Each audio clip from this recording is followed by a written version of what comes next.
What we're fighting about is that President Biden, for whatever reason, admitted between I don't know how many, 8 million, 12 million, 15 million, 20 million people illegally in our country, into our country. He did.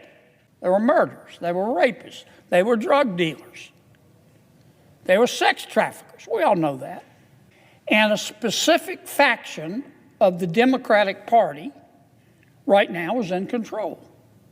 It's just a fact. The Karen wing wants to defund ICE. That's Senator John Kennedy from Louisiana standing on the Senate floor and saying out loud what most of Washington is too terrified to admit. The Department of Homeland Security is shut down. TSA agents are working without pay. FEMA is offline. The Coast Guard is grounded. And the reason? Democrats refuse, absolutely refuse, to fund ICE, the one agency trying to find the murderers, the rapists, the drug dealers, and the sex traffickers that Biden's open border invited in. Kennedy didn't just call them out. He named the faction running the show, proposed a way to cut them out entirely, and delivered the most brutally honest 20 minutes we've seen on that Senate floor in years. Let me show you the full uncut exchange first, and then I'll break down why exactly this matters piece by piece, with artwork that hits just as hard as the commentary. As you know, Mr. President, Democrats and Republicans in the United States Congress have a dispute over funding for the Department of Homeland Security. And it's such a serious dispute that department is shut down. Now, every now and then, Mr. President, there is a dispute in Washington, D.C. that says something prophetic about the future of Western civilization. This is not it. This dispute is silly. Every single member of this body knows how important the Department of Homeland Security is. Most people recently think of Homeland Security as border security and ICE, interior security of our immigration laws. But Homeland Security is responsible for so much more. FEMA is part of Homeland Security. It's shut down. The Coast Guard is part of our Department of Homeland Security. It's shut down. The CISA, dealing with cybersecurity, is part of the Department of Homeland Security. It's shut down. The TSA is part of Homeland Security. They're working without pay. And not all of our colleagues in the TSA are working. This is the result. And it's going to get worse. Now, for reasons that I don't, well, let me put this a different way. Some would argue, and the party line is, that we're making progress in terms of resolving this dispute. That's not true. I mean, I know that's the party line and conventional wisdom, and every now and then you'll see a reporter report that. But it's not true. For reasons I don't completely understand, for a while my Democratic friends said we're only going to negotiate with the White House. And they have been negotiating with the White House for some time, but they're nowhere near agreement. Recently, some of my Democratic colleagues have met with two of my Republican colleagues and Mr. Tom Homan. Happened yesterday, to see if we could make progress. Again, the conventional wisdom, the party line that we're supposed to tell everybody is that we're making progress. But I've spoken directly with the people who were at that meeting yesterday, here among just senators and Mr. Homan. On a scale of 1 to 10, I would describe it as they described it to me, about a minus 17. We made no progress. And I regret that, but I understand it. Let me see if I can state. I say this, I don't say this disrespectfully. I try to, what I'm about to say, I want people to know I'm serene in saying this, and I don't mean to offend anyone. But we all know what's going on. Our Democratic friends will agree to open up TSA, thank you, to open up FEMA, to open up the Coast Guard, to open up the CISA, thank you, thank you, thank you. But they haven't agreed, despite concessions on our side, to open up ICE.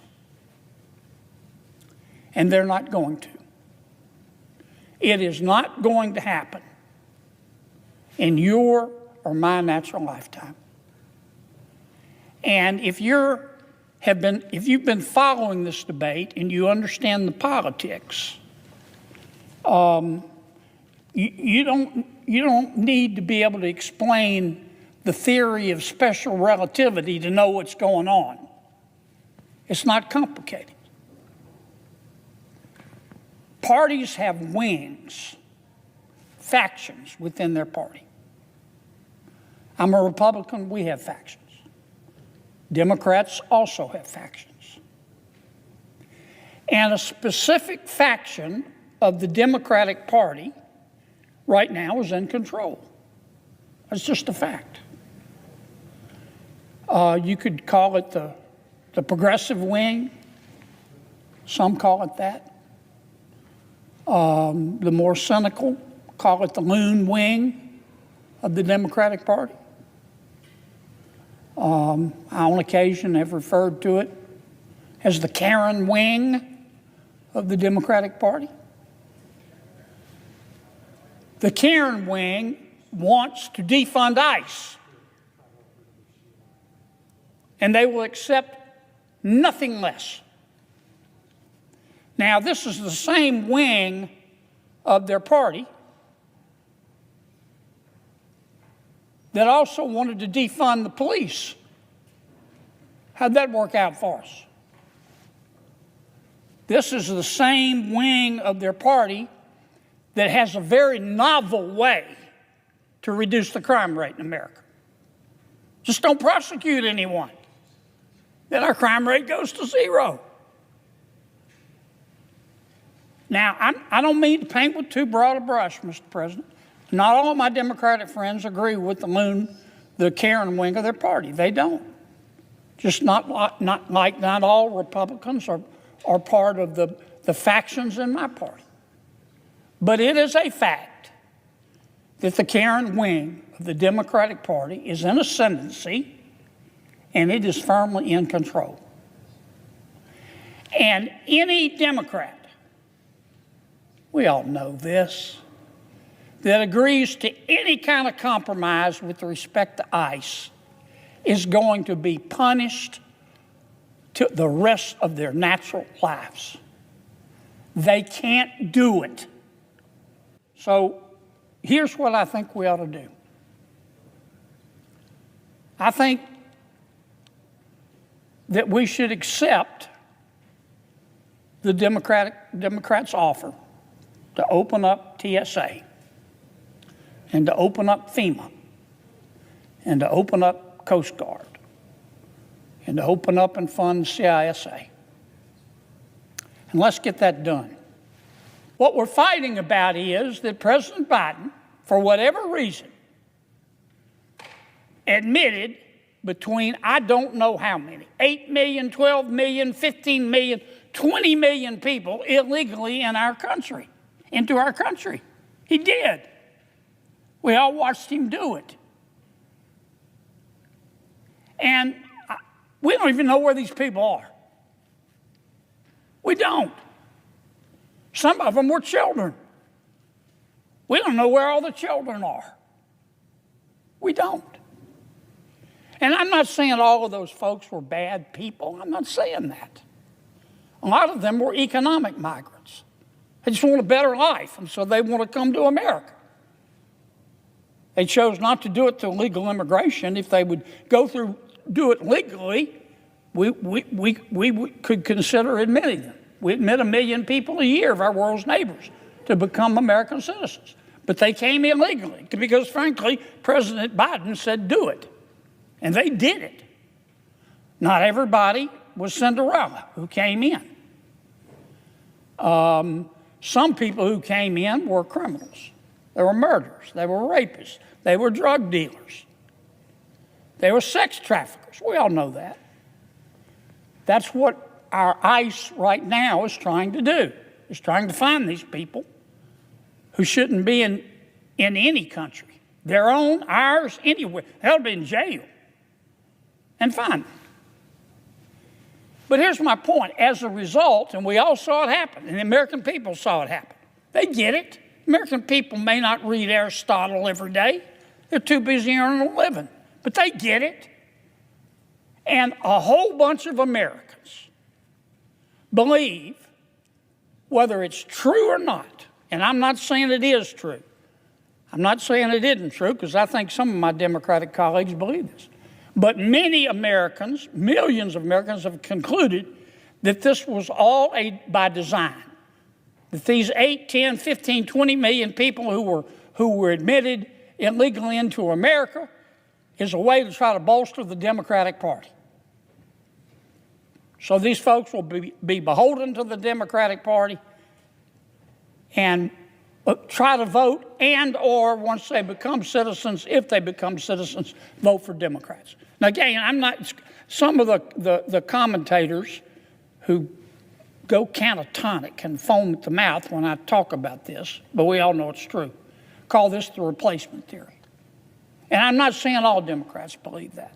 And I'm not here to say it's true or not. Though I think there are some of my Democratic friends who believe that. That's not the point. The point is the American people believe it. And so they no longer trust our electoral system. And our elections are not worth a damn if people don't accept the result. And if they don't trust the system, they're not going to accept the result. And that's why we're moving the SAVE bill, the SAVE Act. In a Senate chamber often dominated by carefully scripted talking points, John Kennedy chose a different approach. Blunt language, stark accusations, and a direct warning about what he sees as the consequences of current immigration policy. Kennedy's core claim was simple and politically explosive. He argued that the administration of Joe Biden allowed millions of people to enter the United States illegally, and that among them were serious criminals, murderers, drug traffickers, and sex offenders. Whether one agrees with his framing or not, the senator was tapping into a broader national debate about border enforcement, public safety, and the limits of humanitarian immigration policy. But Kennedy's speech was not just about the border.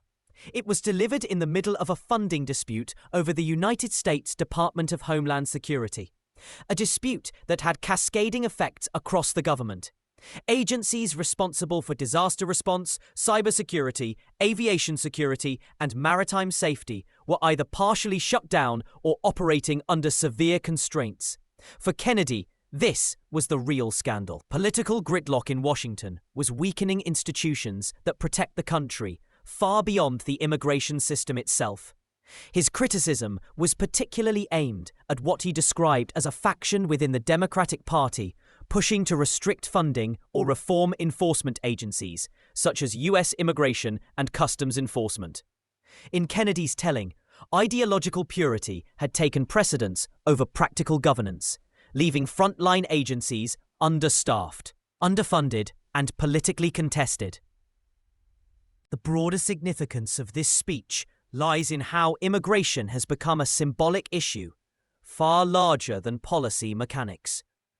It now represents competing visions of national identity, sovereignty, and humanitarian responsibility. On one side are those who argue that strict enforcement is essential to public safety and national stability. On the other are those who see aggressive enforcement as incompatible with civil liberties and the country's historic openness to immigrants. Kennedy's remarks also reflected a deeper frustration inside Congress. He described negotiations between Republicans, Democrats, and the White House as stalled and ineffective, painting a picture of a government unable to resolve even urgent funding disputes. The result, in his view, was not just political dysfunction, but real-world consequences. Unpaid security personnel, suspended emergency services, and increased vulnerability at a time of global uncertainty. What this moment ultimately reveals is how immigration policy has become a proxy for a much larger ideological struggle within American politics. It is no longer debated solely in terms of visas, quotas, or enforcement resources. Instead, it is framed as a moral and civilizational question, one that politicians increasingly present in existential terms. And when political leaders begin to describe routine legislative disputes as battles for the future of Western civilization, it signals just how deeply polarized and emotionally charged the immigration debate has become in modern America.